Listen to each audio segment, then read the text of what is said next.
DanRose says he has lived with Sam Hassan Daly for the last 2 months. Rose told me today he was concerned with Daly's behavior towards him, and to the point he began to carry a knife with him around the house.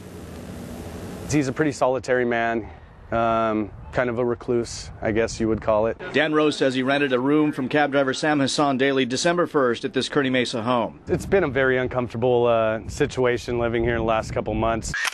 A photo shows Daly's cab parked in the garage before Saturday morning's crash.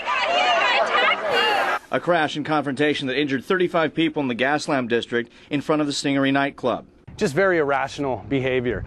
I don't know if it's necessarily thinking as a terroristic type thing, or just that, he's maybe unbalanced. Rose said he feared the 52-year-old Egyptian-born cab driver. He said Daly called him names and confronted him for bringing a date home. The confrontation scared Rose so much, he carried a knife with him in the house. The reaction he had towards me kind of made me a little scared, so I carry one with me when I would, even in my home, when I'd go to the bathroom. Rose says Daly gave him his move-out notice last Friday, that the home is in foreclosure, and Daly was leaving the country and heading back to Egypt. He doesn't have any pictures or anything on the walls.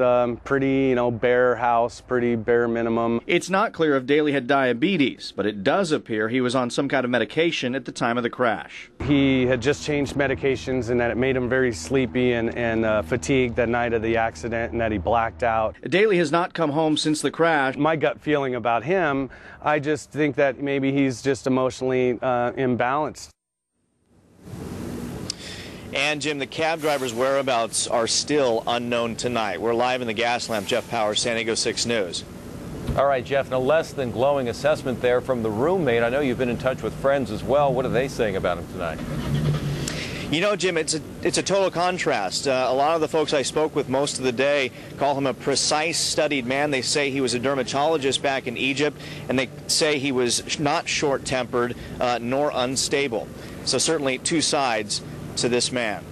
We are live in the Gaslamp tonight. Jeff Powers, San Diego 6 News. Jim? All right, Jeff.